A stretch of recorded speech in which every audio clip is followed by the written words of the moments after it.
Career? Axle Logistics is a leading third-party logistics company where excellence is an energy. With an award-winning culture, Axle proves that positive outcomes come from a positive environment and a work hard, play hard mentality.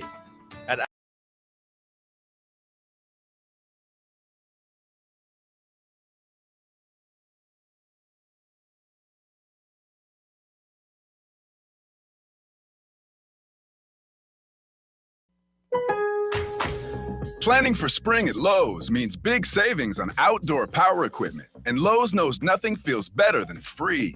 Buy one select Ego string trimmer, leaf blower, or mower kit. Get one select 56-volt battery free. That's up to a $299 value. Power through spring with Ego, the #1 rated brand in cordless outdoor power. Because Lowe's knows home improvement. Valid through 4/3 while supplies last. Selection varies by location.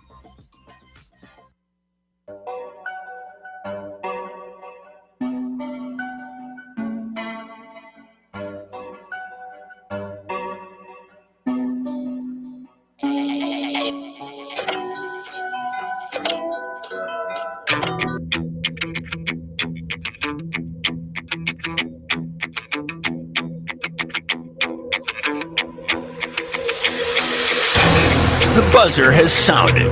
We are headed to overtime with William Pattison on Fox Sports Knoxville. This is Fan Run Radio. And here we go live from the White Claw Hard Seltzer Studios. It's overtime with William Pattison, Max Pennell, Tyler Barbaras, and Jeremy Inslee. Joining you on a Tyler Thursday from Knoxville, Tennessee. We appreciate you listening along with us, however it may be.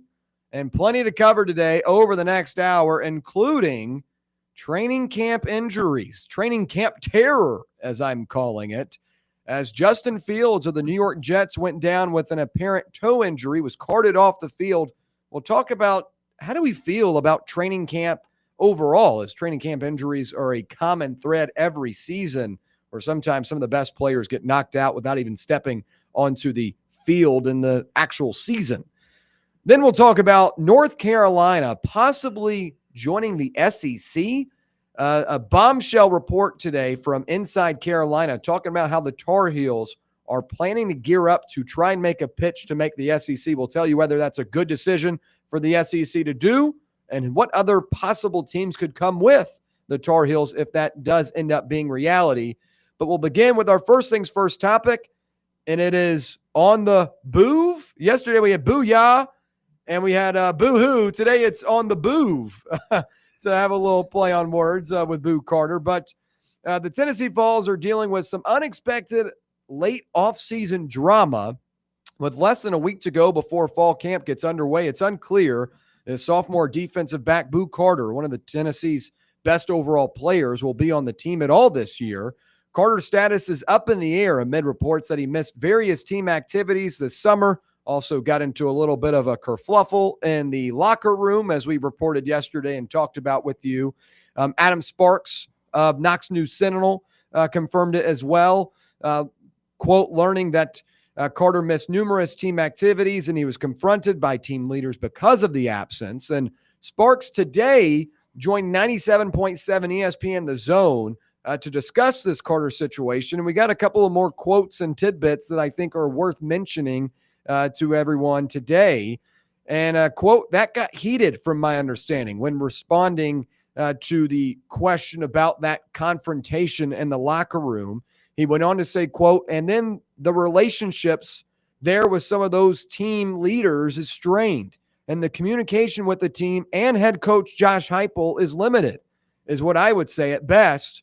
And so we're sort of in the waiting mode now. And something we talked about yesterday was about the relationships and the dynamics in a locker room. I mentioned Ohio State, a team that lost to Michigan in the final game of the regular season. That's a detrimental loss for them, gut-wrenching. But they were able to gather around each other, a group of seniors that decided to come back, forego the NFL draft. They came back to quest for a national title, and they were able to battle through adversity and go on to win the national title and go on one of the most dominant postseason runs we've ever seen. That's gathering around each other. That is, coming to grips. That is a strong bond, a strong relationship. You need that in a locker room, especially for Tennessee's case, that loses a Nico Iamaleava in the middle of the offseason as you're getting ready for your spring game. You need a tight-knit locker room. And I feel like Tennessee has progressed towards that in the absence of Iamaleava, really focusing in on that. And now you have this Boo Carter situation, and it's like, oh my gosh, here we go again. Is this relationship with Boo Carter and the current team fixable? I think it comes down to Boo Carter and if he wants to make it fixable, because any relationship can be mended. You just have to say a couple of words that start with, I'm sorry, or I apologize, or I admit I was wrong. Some people don't like doing that. Oh, no. But if you're able to do that, you can fix a relationship. And I feel like right now, that is the status we're in. Is Boo Carter willing to go in front of the team and say, I messed up, this is on me? And are those players, particularly the ones that confronted him, are they willing to say, hey, we are okay with your decision to come back to the team. We're going to open up our arms for you to come back into this locker room, but you're going to have to earn your respect, and that's going to take time. But with respect, you can start to form that tight-knit group, and that's where you battle through adversity as a team, and that's where I think Tennessee is right now.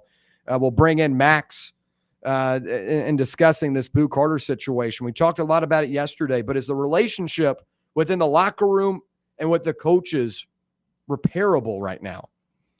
It's hard to say not being in that locker room specifically, but for me, it certainly feels kind of like a line of demarcation right now, that it's come to a head, and there's one or two ways this is going to go, and it's going to dictate the future of this relationship and whatever is going to, how this ends up, because it seems like now with the reporting and everything, it's out there. Boo Carter knows that people know, and it's going to be up to him. Does he come back and, kind of with his tail between his legs and, say, I'm sorry, and we're going to move forward with the season and let bygones be bygones? Or is he going to kind of, dig his feet in, explore his options, and kind of, I wouldn't say brush off Tennessee, but not do what's best for maybe the team and more look at what's best for him. And he's going to have to make the decision right now, because if there's too much smoke here, there's too much attention to it to act like it never happened, especially learning about the stuff that happened within the locker room. That's not something that just goes away over time. Guys got to be able to handle that. So to me, it's at a point where I think it's still repairable, but we're going to find out, I think, by the, time week one comes around, if it was repaired or not. I think he has a choice, and the way what he chooses to do will dictate, hey, does this get repaired, or is this, a divorce? Yeah. Jeremy, what do you make of this situation? For me, not knowing the particulars of the incident, but from a locker room perspective, it depends on who is the voice of the team at this point in juncture, and how the leadership style of the locker room is. Are the heads of the team going to pull Boo to the side, trying to console, figure out what the problem is, and see if you can find a common ground? And then if he's going to receive that, or is the leadership in the locker room the type to where, like, you just call a team meeting, and then you're just getting everything out in the open. Everybody put everything you have out in front, and then we'll go from here to try to decide what is best for the team. You hope that some common ground can be found between both sides, because you think that Tennessee has something brewing for this year. You're at least hoping for a playoff push. National championship may be a bit lofty, but you're at least hoping for another playoff push. So you want to try to mend this relationship and try to resolve whatever feelings may be going on. But it takes a strong voice. It takes somebody who is respected, who may not necessarily be the best player. And I hope that as stuff starts to come out and then more people continue to have this conversation, you don't necessarily need to look for the best player to be the active voice. You need somebody who can be a voice of reason. Yeah. That's something that I think that people need to shine a light on more. So trying to find who may be that voice of reason in your locker room. Not necessarily don't look towards the best player. Don't look for Joey to try to be the one to try to fix this. He just got there. Yeah. Okay. Try to find somebody who's been there 3, maybe 4 years. Somebody who has respect amongst not only the players, but somebody who has respect among the coaches too, who can kind of go back and forth, who can be quasi the adult in the room. Yeah. So if you can get that, somebody who can keep a calm head, maybe while other heads are hot, then hopefully you can get a rectification with this situation, because you don't want to lose a player like Carter. Yeah. You don't. Yeah. You don't. You talking about him possibly trying to transition into a two-way role, somebody who has shown flashes on the defensive side as being a playmaker for you.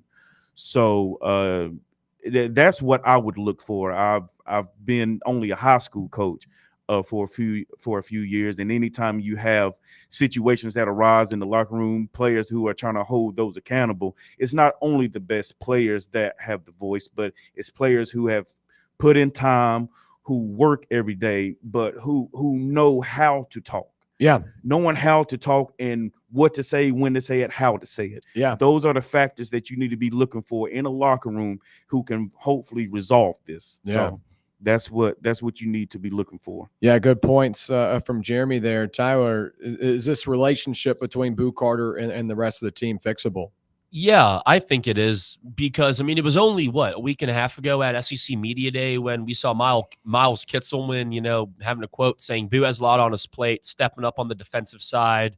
We're going to try to do everything we can to put him in a position to help our football team out. I'm really excited. That was only, a week and a half ago. It seems like the players want Boo to suit up for them and to be their, defensive anchor, their captain, I guess, if you want to call him that. It's not looking like he's captain material now, but these players want him here.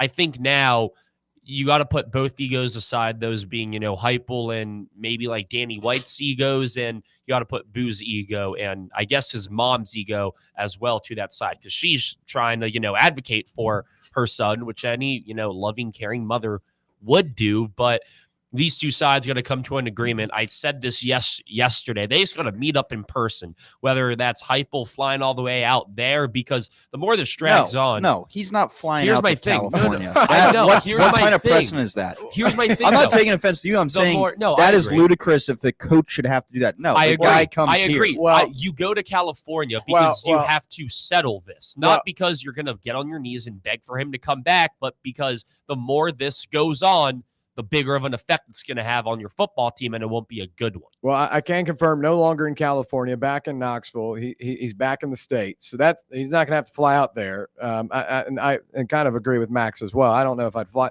Well, so where were you going with that? Because sorry I'm for saying interrupting. no. The more this drags on, the more it's going to affect the team in a negative way. So if Boo was still in Cali, which he isn't now that you said that, William, but if he was, go out there and just be like, all right, if you're not coming back with us right now, you're done. You're off this football team, because then you can just put it, in the rearview mirror, and then you can go forward with the guys that you have, the guys that want to be here. But now that he's in Knoxville, I don't know, go grab a coffee at Just Love on Cumberland and, Oh my and God! squash the beef. I don't know. He's in Knoxville. It seems like he wants to play football here in Tennessee. Both sides got to figure something out. The only pushback I would have with that is that I think a bunch of Tennessee fans would say that if you wasn't going to put in that effort to try to keep Nico, then you don't do it for. I know, I do know the money situation, this and that, but if you wasn't going to try to go through extenuating circumstances to try to keep your quarterback, then what are you doing extending this much length to try to keep a defensive player who is a freshman who, yes, he's talented, but you will have to eventually replace him if need be. Sure, and look, there are a couple different ways to look at it. He is a freshman. What if you do all of this offseason? Is this just for another year of him, and then it goes back to the same type of hoopla a year later?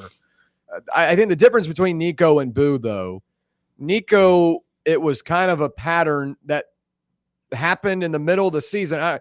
I remember the first time I got tipped off on anything about Nico Iamaleava was after the NC State game. After Tennessee kicked NC State's ass, Nico and his group went and asked for a little bit more money after the NC State game. And that was 2 games into the season. And then, surprisingly enough, after that Arkansas game is when there started to be reports of maybe Nico was getting shopped. And that wasn't, put publicly, but there were some talks of maybe Big Nick had reached out to an Oregon, reached out to a Miami, and had been offered a certain amount of money from those teams. But then, like Boo, there was an instance in the winter where both of these guys were not signing their NIL contracts. They wanted this or that. Boo was promised the money he wanted, and then he'll also get to play on both sides of the ball. Nico was promised his money and told, hey, we will get you a couple of new offensive linemen. We'll get you a couple of receivers. Now, they got some offensive linemen. I'd say Tennessee let down on the receiver part.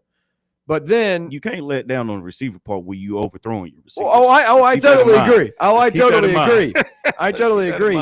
But Carter seemed like everything was all good up until about 2 or 3 weeks ago. Really, I mean, ever since this weekend when everything started becoming an uproar, I think Nico was a little bit more persistent in the sense of it was an issue ongoing, and they had just finally gotten fed up with it. For Boo, I think it's all kind of out of the blue. And they're trying everything they can to make sure they mend this. And look, in sports and, the media, when they cross over, stuff's going to get out. And that's kind of what has transpired here, to where one person leaks something out and it spreads like a wildfire. Now we're sitting here talking about it and knowing about it. But, I think Tennessee's just trying to keep a guy in Carter right now because we're a month away from the season and you need him because he's a guy that is going to play offense. He's going to play defense. He's going to play special teams. There are not a lot of players on that roster that can do all three of those really well. I do believe Carter can do that. We'll continue a couple of these quotes that Sparks said today because this also kind of reintroduces what we were just discussing. Quote, Josh Heupel wants Boo Carter back, continued Sparks today. And the way he's going to get him back is, I think, first, he's going to have to go up to some of the teammates and sort of hash that out. If he can smooth those things out, then convincing Josh Heupel to keep him on the team is not a hard decision. The teammates are going to have to approve this before coach does. Now, as a freshman, Carter made an immediate impact for the Volunteers, recorded 38 total tackles, 3 tackles for loss, 1 sack, and an interception. And on special teams, returned 12 punts for 198 yards, a do-it-all guy. But it goes back to Heupel's got to meet with the team. Heupel's got to meet with the guys that confronted him. Are you okay with having him back? Is Boo Carter willing to go to the team and say, I want to be back on this team. I own up to my mistakes. Those are the dynamics we're working on right now. And I believe Carter is in the mindset right now of, I want to be on this team. Let's get this in the past. Let's play football. The problem is now, with those relationships that you have strained, are the guys in the locker room and the coaches that you work with, a Willie Martinez, a Tim Banks, are they in that same mindset as well? That's what I think we've got to get to the bottom to. But I believe Carter is kind of over this media storm. It's over. It's everywhere right now. It's talk of the town, talking season. It makes sense. But I do believe Carter will own up to his mistakes. It now just comes down to the coaches and the players and whether they welcome him back. Yeah, I mean, that it doesn't matter what we think at the end of the day. If the guys in the locker room want him, we can think, oh, he shouldn't be here. Or if we think he should be here, he's too good of a talent. But the guys in the locker room say enough's enough. That's really all that matters. And that's what a good head coach like Josh Heupel should do. Take the pulse of the locker room.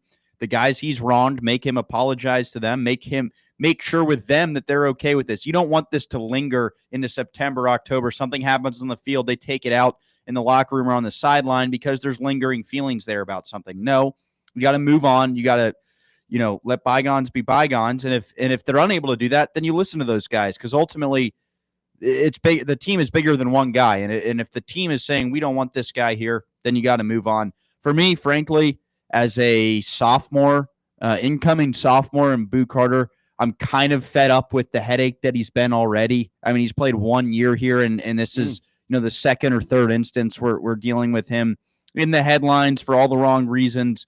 He hasn't done enough to warrant that, to put up with that. I think this is a chance for him to mature. Hopefully, he takes it as an opportunity to do so. And this is this, and it's in the past. And hey, we'll look back and be like, remember when Boo Carter was kind of a head case his freshman year, and he's come a long way. But if not, you got to have a zero tolerance policy moving forward. You can't let this guy, you can't let him think his leash gets longer because he gets a second chance and he's talented enough, and then he just is going to keep, pushing the envelope. No, you got to nip it in the bud and listen to the team, which I do appreciate that Heupel, from what Adam Sparks is reporting, Heupel is taking the temperature of the locker room before telling anything definitive to Carter. Yeah. For me, I wish I knew the particulars of the situation, because you may get a kick out of this, but for me, if I'm one of the players, hey, squabble the hell up. I'm so serious. Oh, I know. Hey, I know. whoever the tension is between, hey, take this old school, because sometimes that's the best way to resolve it. Sometimes if words ain't enough, sometimes, hey, you get 30 seconds. You get somebody to get a timer. Everybody get in a circle. You get 30 seconds. And after 30 seconds, if feelings are still feeling how they feel, all right, it may be time to let this go. Or, hey, you know what? I was tripping. Like, we good. Dap up. Keep it pushing. Like, it sounds callous, but I'm so serious. No, yeah. It may take something like that. You squabble up for 30 seconds. Or like, hey, get your pads on. You go without a line with everybody you got beef with. Oklahoma drill. Sometimes you think I'm playing. I've done it and I've seen it. I bet. And I've implemented anytime. Like I said, I've coached high school football for a few years. Anytime a few of my boys ever had issues with one of, you know what? Hey, hey, you know what? We're gonna chill with this drill. Y'all get 5 yards apart. Get out what you need to get out. Yeah. Like, you know what I'm saying? So if it takes that, then then hey. Hopefully you can do that and everything will smooth out and you can go on and have the season that you're destined to have. So not knowing the particulars of the situation, that does kind of hurt, but I'm trying to tell you, sometimes it can just be as simple as, hey, let's be boys. Yeah. Let's be boys about this, hit each other and see if we can't resolve and see if everything good after that. Yeah. Tyler. Yeah. Like what Jeremy said, resolve it on the football field. I mean, that's really what matters come, how many weeks from now? 5-6 weeks from now? That's all that's going to matter, what happens in between those lines. So I like the idea of just figuring it out there. If you can come to an agreement, like I said yesterday, this football program has given Boo all of the, needs that he requested, and they fulfilled all those things. So I think he understands, and both sides, I think, want to come to a mutual agreement, and I think that it can happen. And this can't be an issue, come 2 weeks from now or 3 weeks from now when, you trim that 6 month or that 6 week mark to, 3. So I think it's definitely repairable, and I think that Boo, he wants to stay here. Being from Tennessee, I don't think he wants to go anywhere else, and he understands that this is the best opportunity for him to make a name for himself and ultimately get drafted and go to that next level. So I think that Boo and Heupel and whoever's involved in this will come to their senses, and you'll be seeing Boo lace him up for the Vols in 2025. Yeah, real quick. I only got a couple of minutes before the break, but I did want to mention this. I've talked a couple of times about the winter, and those of you out there might be saying, William, what are you referring to when you're talking about the winter? This is when the transfer portal was opening up, and you saw a lot of Tennessee players entering or leaving or coming in. The transfer portal season. That's what I'm referring to in the winter. And one of the teams that was heavily involved in trying to get Boo Carter to leave Tennessee and come over was Colorado. Deion Sanders, Coach Prime and company, Travis Hunter. We just saw what he did as a two-way player, one of the top picks in the NFL draft. Colorado liked what they saw out of Boo Carter, potentially playing both sides, and they offered up a nice NIL deal and promised him to play on both sides. That's what then brought Boo Carter into a little bit of a crossroads with Tennessee. Now, the Vols were able to figure everything out. The Vol Club, Boo Carter to sign a deal, and we're all good. But there's a little bit of that prior connection that still sits in the back of my mind. Even if Boo Carter stays on this team for this year, it might only be for another year that he plays for the Volunteers. It could be the next season he's in Colorado. But I've always kind of lingered in the back of my head about this, knowing what I knew back in December. And it was interesting today. Locked On Buffs, Colorado insider Kevin Borba discussed Carter's situation at Tennessee and pointed to the Buffs as a potential fit if the freshman were to leave Knoxville, saying, quote, Colorado made a strong push for him. I really thought they had a chance. He visited them multiple times, and that was referencing Carter's spring game and junior day visits, as well as an unofficial trip to Boulder during his recruitment. Not necessarily talking about the talks during the transfer portal or pre-transfer portal this year, but Boo Carter hasn't always been the happiest in Tennessee, is what Borba said. So that makes me think, is a little bit of this move trying to maybe think about somewhere else. Maybe you're dating the girl right now, but you see the girl on Instagram and say, I don't know, I might want to date her, and you're kind of at a crossroads. That's what I kind of feel like this situation could be, if that is what Boo Carter has, started missing team practices and had a little bit of a kerfuffle in the locker room for. I've been trying to figure out the why this is happening, because we haven't really gotten that. Like for Nico, we knew it was money. We knew his dad was a little bit of a publicity stunt, and we knew that the offensive line and the weapons were some things that he wanted to be better. I don't really know much about the cause for Boo Carter getting involved with this, and I wonder if Colorado has any involvement in this. Does the previous connection worry any of you guys about it? We'll go lightning round real quick before the break. Max, the Colorado connection, any substance to you? I mean, it's not ideal, but I also don't think, we got a week till camp starts. Once that happens, none of that, sure, people can tamper, but it wouldn't really worry me. And to me, if a guy at Tennessee wants to leave to go play at Colorado and be a bottom feeder in the Big 12, be my guest. I mean, I don't need you here. So it doesn't worry me. You'd rather not, guys do that, but it's the way of the world these days. Yeah.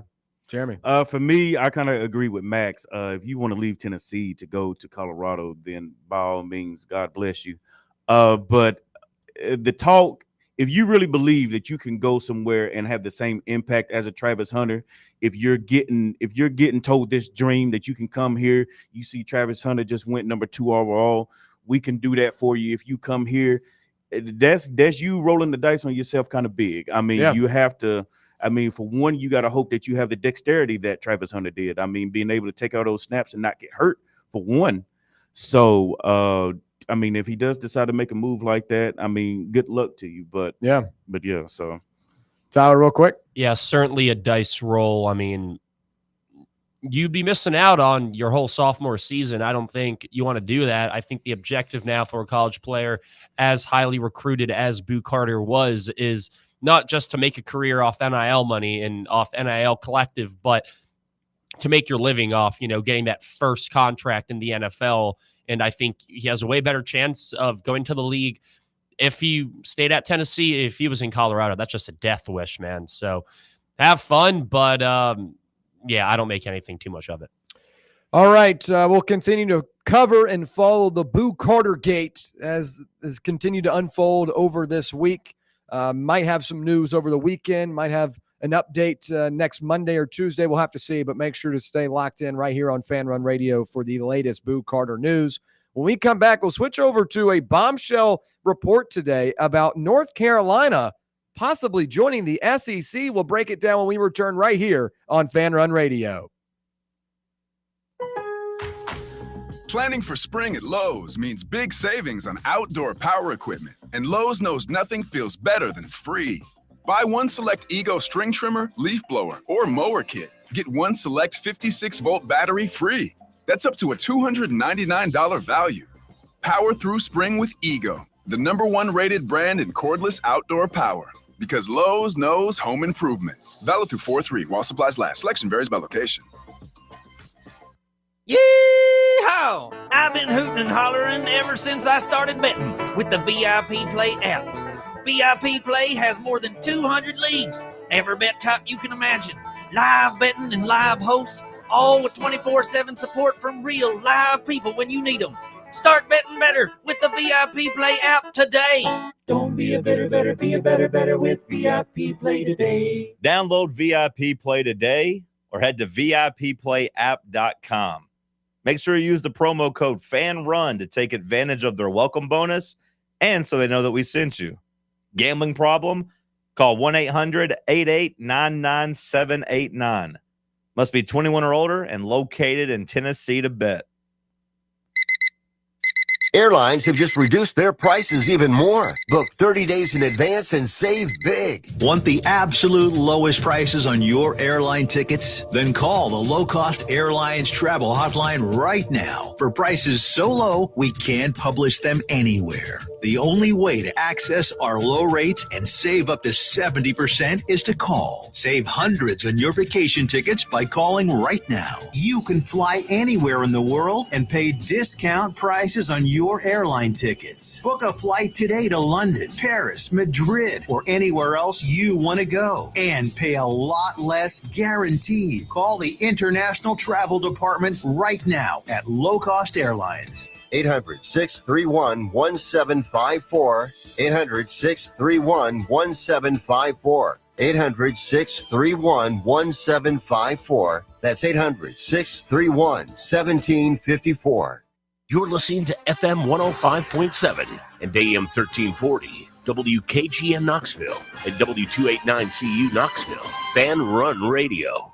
Sick of Googling the best bets for tonight and coming up short? Tap into the slate presented by VIP Play, East Tennessee's only on-air gambling show. I'm William Pattison, and every weekday from 6 to 7 p.m. Eastern, I'm giving you sharp analysis, trends, and picks for college football, the NFL, NBA, MLB, and more. If it's on the books, we've got you covered. It's the slate presented by VIP Play, weekdays at 6 on Fan Run Radio. You're locked onto Fan Run Radio, 105.7 FM, 1340 AM, and online at fanrunradio.com.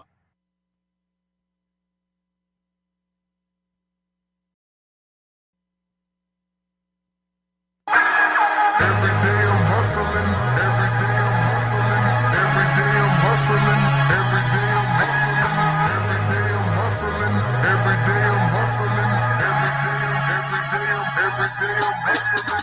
All right, back here on Overtime on this fine Tyler Thursday. We appreciate you hanging out with us, whether it be on the free Fan Run Radio app or on the local dial, 105.7 FM or 1340 AM right here in K-Town. Going to see Fantastic Four tonight, opening night. I'm really excited about that. Yeah. Nice. I got a little Regal Unlimited pass, so like $20 a month, and I get unlimited movies, so I got to make it worth it. Oh, yeah, that means Yeah, get your we money's got to worth. catch Superman here soon. Then. You see, I'm not a Superman guy, though. Oh, See, I'm only a Marvel guy. I've never been a DC guy. I'm sorry. I'm okay. sorry. You know what? Zack Snyder is not producing DC anymore, so that all is forgiven on that. Okay. Well, at least we can agree on that Yeah. one. We'll see if we agree if North Carolina to the SEC is a good move, as North Carolina could be on the heels of a trip to the SEC. Pretty good pun there. Thank you, guys. Well done. Look, is the college sports world ready for another set of realignment? I mean, Tuesday, at least today, from a report from Tuesday, Inside Carolina reported that North Carolina could be exploring a move away from the ACC to the SEC, perhaps in the, quote, near future. The University of North Carolina is reportedly among several schools interested in seeking a potential departure from the ACC.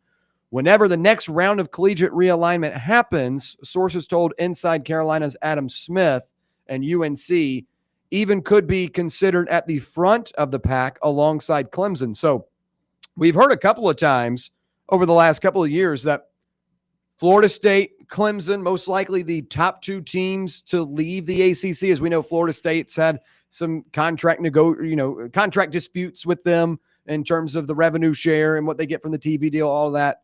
Clemson, obviously the best football program over the last 10, 15 years for the ACC. Now, North Carolina does have a lot. Football is okay. Bill Belichick at least gives him some publicity, and maybe his girlfriend does too. Basketball, self-explanatory. Baseball has been pretty strong as well. So you're getting some good athletics. And as we were talking about earlier, Max was, kind of pointing out, hey, I mean, in terms of their brand, the North Carolina brand is worth a lot. And for at least in that sense, it could be a good move for the SEC. But in my eyes, I love the SEC how it was. I was not a huge fan of Texas and Oklahoma being added, but hey, it's been fun. There have been some great games. So the heart in me that doesn't want the SEC to continue expanding, I don't think it's a good move for the SEC, but since when have they ever done anything that has anything to do other than money? Not a lot, or really never. As you heard Greg Sankey, we were talking about it last week. Greg Sankey, clearly not a big fan of anything else besides money, and his answers sure as hell told you that. But the SEC and me, from growing up, doesn't want North Carolina to join, but I'm sure from a business standpoint it would. Max, what do you make of it? Yeah, I want no part of it. I hate the conference realignment. I really don't enjoy it. It's honestly made my enjoyment of college sports go down. I would say I don't enjoy them as much as I did pre-alignment. And this would just be another, getting rid of Carolina Duke in basketball, that would be a travesty. That would be a travesty. Think about, no, I don't want to see, no offense to any program in the SEC, but I don't want to see Tennessee, North Carolina in February in basketball. I don't want to see North Carolina versus South Carolina. I want to see North Carolina Duke. That is what North Carolina is. They are the ACC.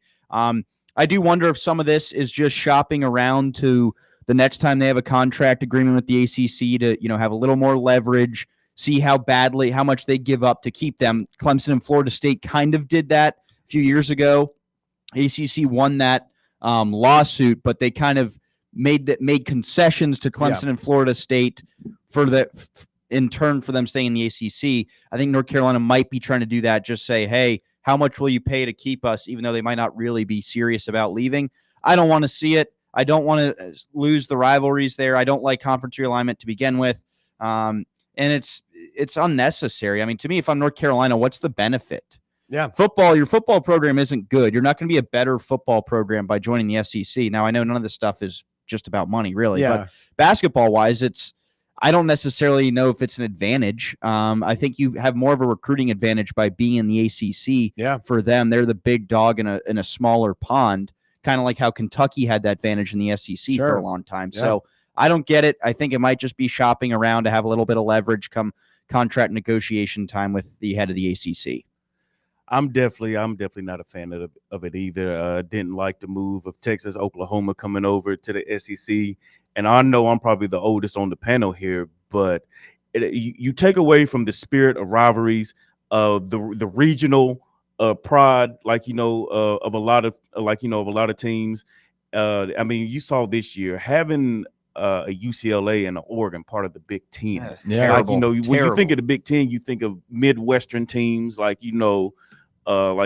an Ohio to a Kansas and stuff like that. And you just don't, it just doesn't make sense. Yeah. I'll do you one better. How about Stanford going and playing Boston College? Yeah, Boston College. Wake Forest. And as you say that, that one statement just encompasses so much. When you talk about from the perspective of the student athlete, you're on the plane, fly East Coast, play a game, got to fly back, classes, this, 1,000 other things that you got to deal with.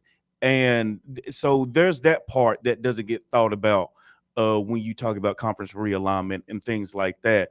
But from a fan perspective, it's the rivalries, it's the regional pride, it's wanting to keep the sport as pure as you can. And with doing this, you're slowly seeping into the pro model. And a lot of people, they don't want to see that. They don't want to see a pro model because if you make this move within 5, maybe 10 years, you're just going to have 2 super conferences.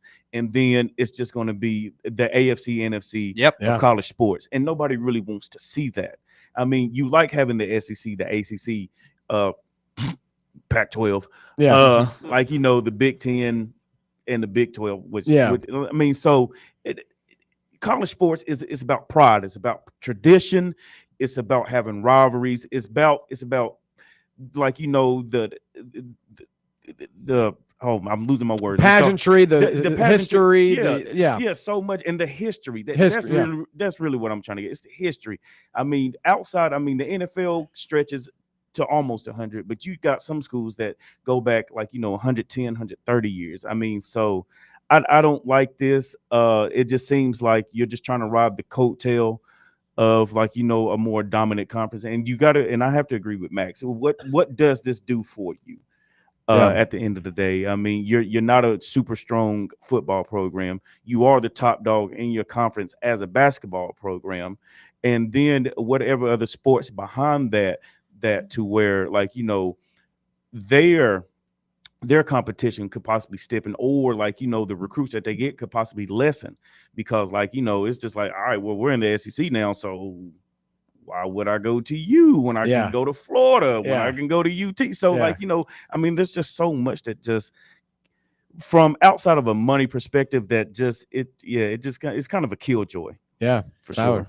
Yeah, for the ACC, their media day is going on like right now. Yeah, today. It kind of seems like really bad timing to just come out when all these teams and all these huge programs are in a room together, and then just say, yeah, we're going to try and jump ship to the SEC here.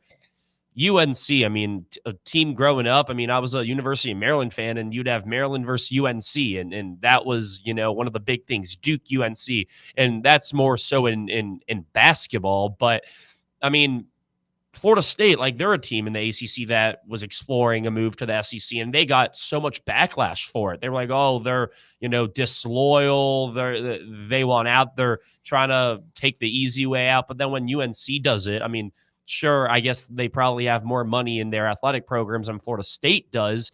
And obviously having Bill Belichick is a huge name for your football program. But it's like Florida State, in my opinion, in football is way more prestigious than UNC is. Oh, yeah. I don't agree with that. Yeah. UNC is probably more prestigious in basketball. But, you could argue that Florida State is more prestigious in baseball. And then don't even get me started on all the other sports, too. It's like, I think Florida State has a better resume to go to the SEC than UNC does. And the fact that UNC, going on to what, Jeremy and UMax were saying, it's all about tradition. It's all about prestige. And UNC has built that. They're like the founders. Like, when you think of the ACC, you think of Duke, you think of UNC, the Blue Bloods. For one of these schools, that being UNC, to go to the SEC completely diminishes everything that they've built, because now they're going to go to the SEC. They're going to get overlooked by Bama. They're going to get overlooked by Tennessee, by LSU, by all of these big powerhouse schools that are just so good in every sport. Mm-hmm. They're going to be one of the weaker links in the SEC. So from a political standpoint, I don't get it, or excuse me, I do get it. But from what you put on the field, what you put on the court, it's going to look like this UNC athletic program doesn't belong in the big bad SEC. I don't understand the move financially. Sure, if you want to, make more money there and just ride the hot wave that the SEC has been on, sure. But growing up, I'd be really upset to see a UNC go to the SEC, because it completely ruins, all of these childhood values or childhood memories that I've built through the ACC. So I'm not in favor of it. However, if they do, switch over and their football team does come to play in Neyland Stadium, they're going to get a very, very rude awakening there. Well, look, I said a couple of weeks ago when we were doing that rivalry conversation, or which school would you, or it wasn't even rivalries. It was talking about some of these out-of-conference scheduled games and what would be a cool year-over-year game that Tennessee continued to play. And I just said North Carolina because it's close. Is North Carolina technically in the South? It's in the South, right? Yeah. So, like, it at least geographically makes sense. It's not like for me, I think when I think of North Carolina, I think coast. And I do too. And I do too.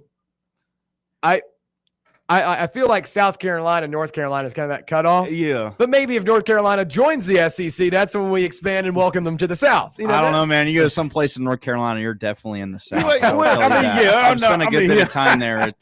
Yeah, no, I'm not doubting the tradition and stuff, but in terms of sports and when you just think, I don't know. It's weird, but I think of football, I don't consider North Carolina the South. Well, it's weird. And when I think of food, I'm with Max. Yeah, and when I think of UCLA, I don't necessarily think of them playing like a Maryland, but here we are in 2025. This is just the world we live in. But so look, it's a long shot right now that North Carolina ends up being in the SEC. There's still a lot of time to pass. There's a lot of things that have to work and go in motion for North Carolina to even think about joining the SEC. But if there were another team to come with them, which one would make more sense? Would it be a Clemson? Would it be a Florida State? Both teams are probably going to try and get that bid. Or maybe does this start an effect where North Carolina isn't even the team that makes the SEC? It ends up being Florida State and Clemson because they say, oh, okay, well, they're trying to get in. We actually want to get in too. Here's this amount, and we'll go in and we'll be the next two teams. It's conference realignment. It can go a lot of different ways. And the SEC has only done, pairs of two, even numbers. I have a hard time seeing them adding 4 teams. If Clemson and Florida State now catch wind of this today, do they say, oh, we want in too? Here's the type of money. I think they could put it up. I feel like either Clemson or Florida State would be the best fit to go in with the North Carolina. I feel like Clemson would be a good addition, especially considering their recent college football success. They already play South Carolina every year anyway. But Florida already plays Florida State, so you could go both ways here. I'd say either of them. I don't really necessarily have an answer. I look at it as, okay, maybe Clemson and Florida State might catch one of this and say, we went in and see it, North Carolina. Yeah, I mean, there's going to be definitely a bunch of backroom stuff. The thing is, the cat's kind of out of the bag with them. They tried and they got shut down. Whereas North Carolina, this is their first go. I think they have a little better spot if they truly want to follow through with it. They haven't been, reprimanded yet by the parent. So it's interesting. To me, at what point when you get to 18 or 20 teams, what's the point of having a conference at that point? Yeah. Like, to me, at that point, I'd rather just everyone be independent, and it's just you make your own schedule and you play everybody rather than 20.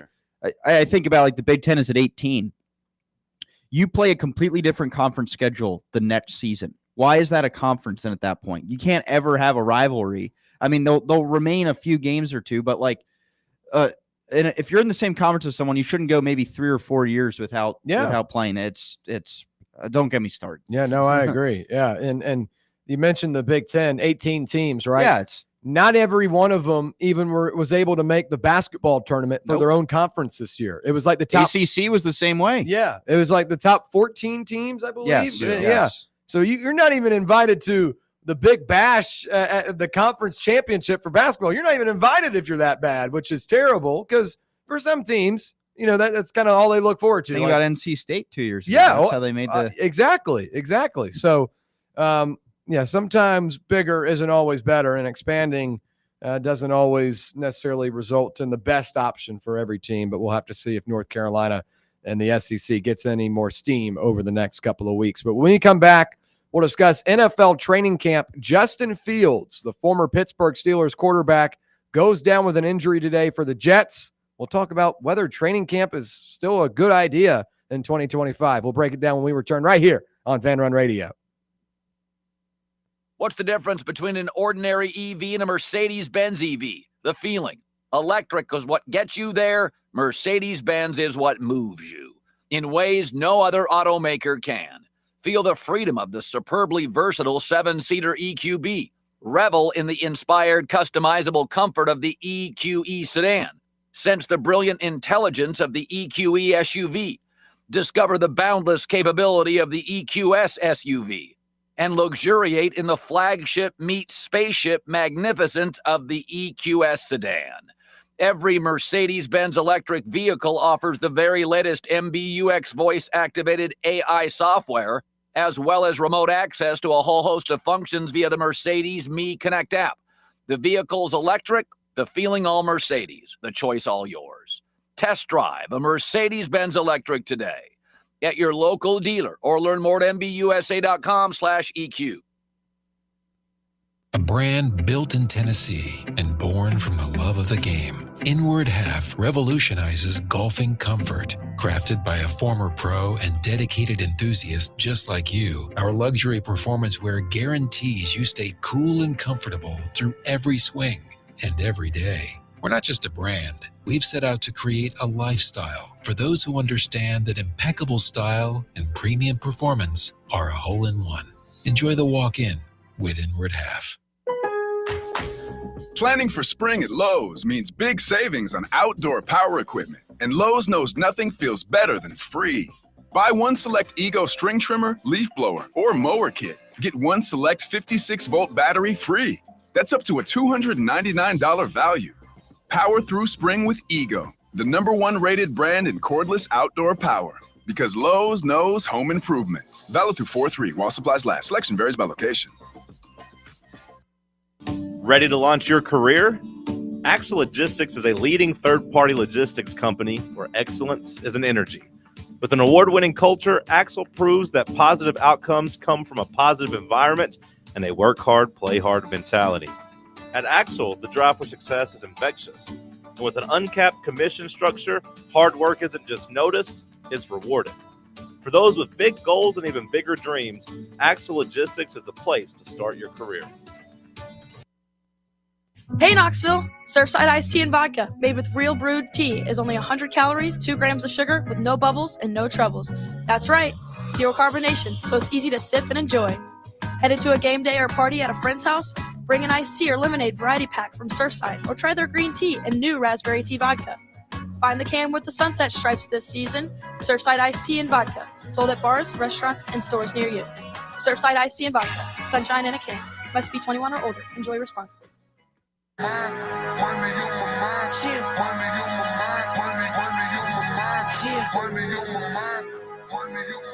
That's right.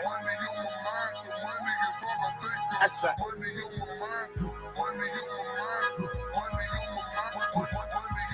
All right, back here on Overtime, wrapping things up on a Tyler Thursday. We appreciate you hanging out with us. Let's switch over now to the NFL. Training camp terror. New York Jets quarterback Justin Fields left the training camp field on a cart Thursday morning, and the team later said he had dislocated a toe on his right foot and was day-to-day. So this was a little bit more scary when it was first reported, and I don't know, I can't remember the exact person. It might have been Ian Rappaport or Adam Schefter, but they tweeted out, Justin Fields just got carted off the field. And you're like, oh, gosh. Clickbait. What kind of injury is this? And it ends up being his right toe.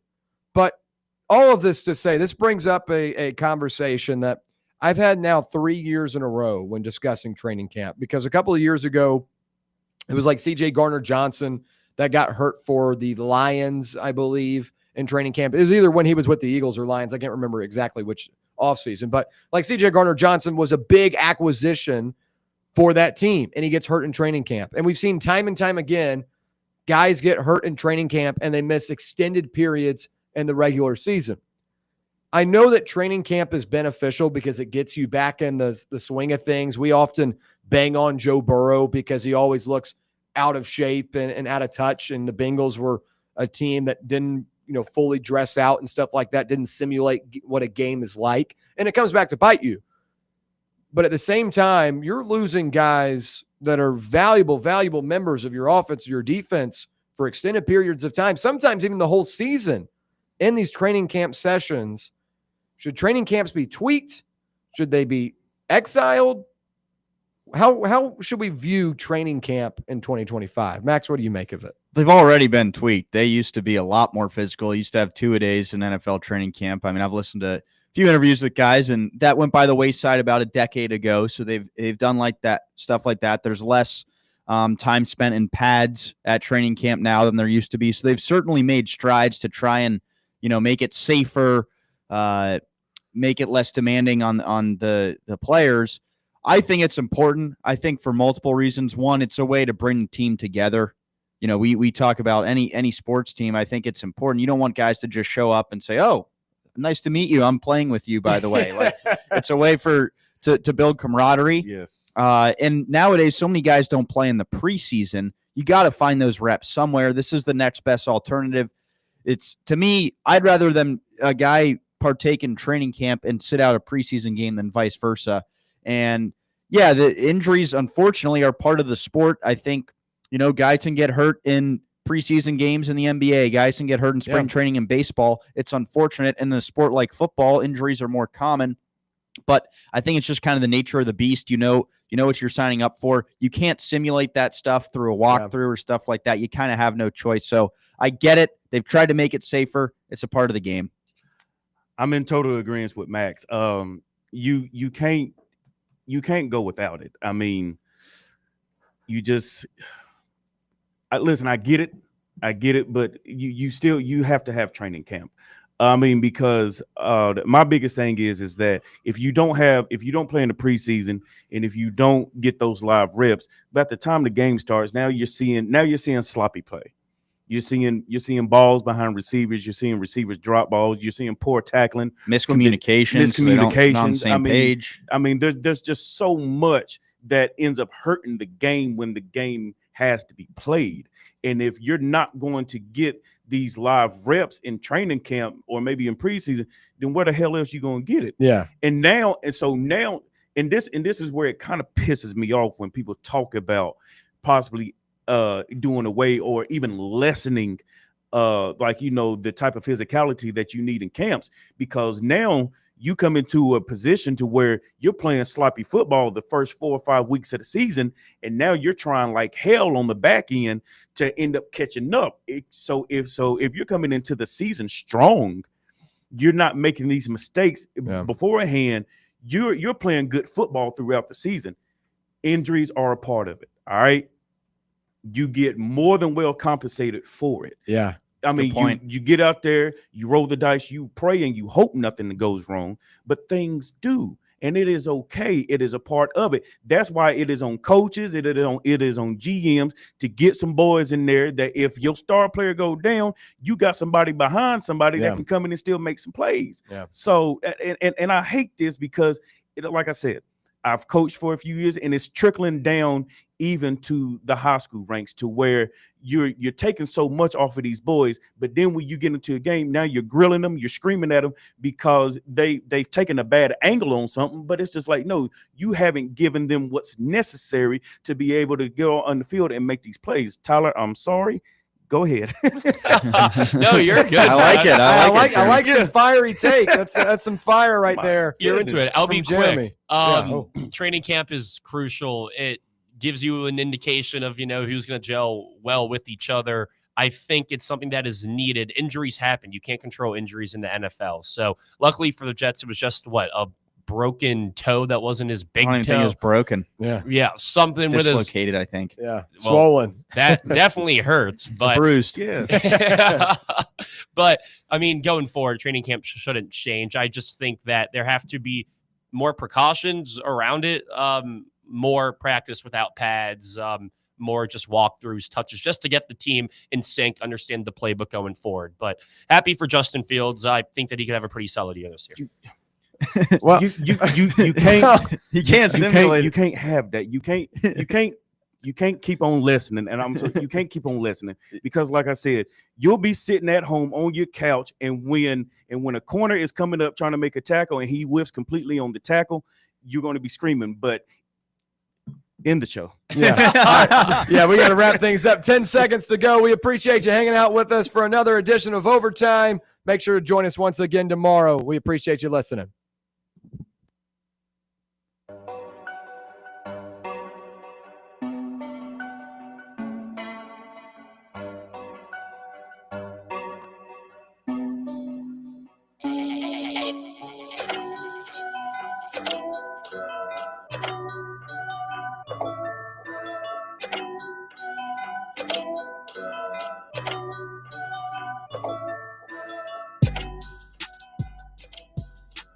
Dislocated toe in his right foot and will be day-to-day. In Major League Baseball, the Blue Jays are on top of the Tigers now, 5-1, top of the 6th inning. The Padres on the scoreboard first against the Cardinals. It's 2-0, bottom of the first in St. Louis. Earlier today, the Orioles avoided the sweep as they defeated the Guardians 4-1. In the WNBA, the Fever and the Aces are at the half, and the Aces are up 41-35. Fever also announced that there is no timetable for Caitlin Clark's return.